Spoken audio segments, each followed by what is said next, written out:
Meus irmãos e irmãs, hoje a igreja comemora a festa de Pentecostes. E todas as vezes que nós temos essas grandes solenidades que são um mistério, a homilia é muito difícil de fazer. Porque como é que a gente vai compreender uma coisa que é mistério? Hoje nós temos o dom do Espírito Santo, que é o mistério de Pentecostes. No próximo domingo teremos um outro mistério, que é a Santíssima Trindade. E a única maneira da gente se aproximar um pouquinho desse grande mistério é através de comparações, pobres das nossas inteligências humanas, para entender o que é esse grande dom de Deus, que é o Espírito Santo. Santo Tomás de Aquino, grande doutor da igreja, ele faz uma comparação. Imaginem vocês que um médico tivesse descoberto um remédio que cura todas as doenças, que renova todas as pessoas, que melhora a vida de todo mundo, e tornasse esse remédio disponível para todo mundo de graça. Que bênção não seria, né? Todos os nossos problemas estão resolvidos por esse remédio. Esse grande médico é Jesus, e esse remédio é o Espírito Santo, que nós recebemos no nosso batismo. A gente poderia pensar, bom, mas eu não senti tanta diferença de mim que sou batizado para outras pessoas que eu conheço que nem sequer conhecem a Deus, que são ateus ou que praticam outras religiões. Como é que eu tenho o Espírito Santo? Como é que ele está dentro de mim e eu não percebo? Uma outra comparação para a gente entender o mistério do Espírito Santo é que, ao contrário do espírito maligno, que é sempre muito barulhento, muito força as pessoas, todo mundo aqui já deve ter visto algum filme de terror desses de possessão. O espírito maligno, ele força a outra pessoa, ele grita, ele xinga, ele fala. O Espírito Santo é o Deus do silêncio. Então a gente só vai ouvi-lo se a gente parar para ouvir. A gente só vai sentir o seu efeito se a gente permitir. Ele não nos força. É como se o grande médico Jesus tivesse nos dado esse grande remédio, mas a gente só toma se quiser. Diz aqui os Atos dos Apóstolos, quando chegou o dia de Pentecostes. A festa de Pentecostes, ela já existia antes de Jesus nascer.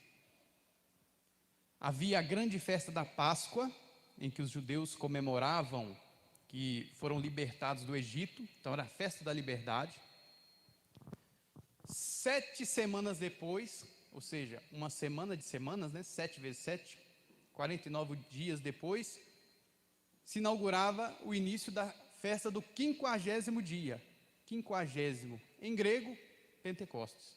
Então a festa do 50º dia, em que se comemorava o dom da lei. Depois que os judeus saíram lá do Egito, andando por muito tempo, por 50 dias eles chegaram no monte e lá eles receberam a lei. Aí vem Jesus, pega essas datas e renova, dá um sentido completamente novo. A Páscoa não é mais a festa da libertação do Egito. A Páscoa é a festa da libertação da morte. Agora nós não somos mais escravos da morte. A escravidão da morte se abate sobre todos nós, porque todos nós um dia iremos morrer. Um dia nós nos encontraremos com a morte. Mas a ressurreição de Jesus nos avisa que a morte não tem a palavra final. Não é a morte a Nossa Senhora. Nosso Senhor é o Senhor da morte, que venceu a morte. 50 dias depois não vem a nós o dom da lei. A lei ficou para trás. Agora vem a nós o dom do Espírito Santo, porque diz São Paulo, o amor é o cumprimento de toda a lei. E é por isso que São Lucas nos narra que o Espírito Santo escolheu essa maneira de aparecer aos apóstolos. Um grande vento impetuoso, fogo, línguas de fogo, porque lá quando os judeus receberam a lei, foi assim que Moisés recebeu a lei. No meio de fogo, vento, trovões, é a natureza manifestando o seu louvor ao Criador. Então o Espírito Santo fez dali, do cenáculo, um novo Sinai, onde a igreja recebeu a sua lei, que é a lei do Espírito. E é interessante nós pensarmos que sempre quando as Sagradas Escrituras nos falam do Espírito Santo, a Sagrada Escritura usa 3 elementos. Um é o vento. Lembrem lá de Jesus falando para Nicodemos, o Espírito sopra onde quer, o vento sopra aonde quer. Então o Espírito Santo é como o vento. O Espírito Santo é como água. Jesus diz para a samaritana, se pedirdes, eu vos darei água viva, que jorra para a vida eterna. É o Espírito Santo, a água viva. E o terceiro elemento é o fogo. O Espírito Santo que desce como línguas de fogo sobre os apóstolos. O que tem em comum? O vento, a água e o fogo, a água do caso, a água corrente. É que são 3 coisas que ninguém tem controle, que ninguém pode controlar, que ninguém pode reter, segurar. Ninguém pode pegar o vento e dizer, é meu. Ninguém pode pegar o fogo e dizer, é meu. Ninguém pode pegar a água corrente e dizer, é minha. O Espírito Santo é livre e o Espírito Santo é o que dá a liberdade e a vida. São Paulo, na segunda leitura, nos fala que nós temos um único Espírito, que esse Espírito forma um único corpo. Mais um mistério, e que os primeiros santos da igreja, lá no iniciozinho, chamados Santos Padres, faziam uma comparação com um pão. O corpo de Cristo, a igreja, é como se fosse um pão. E o Espírito Santo é o que faz esse pão ficar unido. Cada um de nós é um daqueles farelinhos. Nós só estamos unidos na igreja por causa do Espírito Santo. Outra comparação que se faz para entendermos esse mistério é que o Espírito Santo é a alma da igreja. Sem o Espírito, a igreja seria um corpo morto.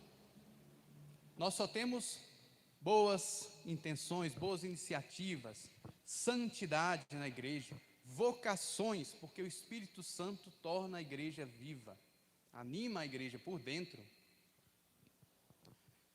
E Jesus no Evangelho dá aos apóstolos o Espírito Santo para que eles perdoem os pecados.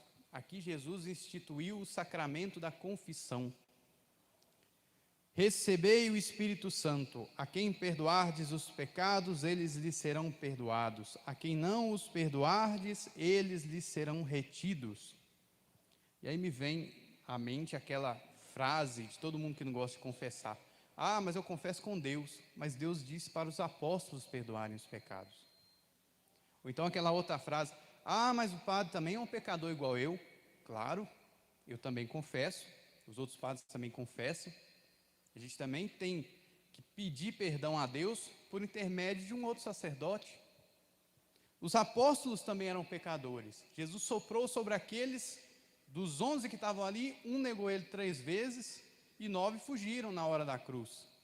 Só João que ficou lá no pé da cruz. E foi a eles que Jesus disse: a quem perdoardes os pecados, eles lhes serão perdoados. A quem não perdoardes, eles lhes serão retidos. Isso tem que entrar bem fundo no nosso ouvido e parar lá no coração. Nós aqui na nossa paróquia, nós temos a disponibilidade de atender durante a semana. A gente marca um horário. Mas desde o princípio, eu e o Padre Wellington, nós dissemos aqui, se alguém não puder nesse horário, combina, vem à noite, vem no sábado, no domingo, seja depois da missa, a hora que precisar. Nós fomos ordenados para isso, nós somos padres para isso, para ser instrumentos do Espírito Santo na remissão dos pecados. Agora, a gente não pode forçar ninguém a confessar. Cabe a cada um olhar para dentro de si e perceber a necessidade, para poder se encher do Espírito Santo. Diz a sequência de Pentecostes, que é uma das músicas mais bonitas da igreja, que o Espírito Santo, ao que é sujo ele lava, ele rega o que está seco, ele cura o que está doente, ele dobra o nosso orgulho duro, ele guia quem está no escuro, ele aquece o que é frio.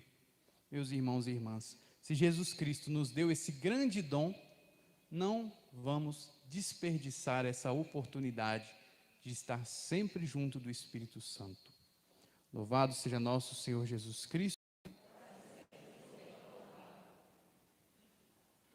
Divino Espírito Santo, desceis sobre nós.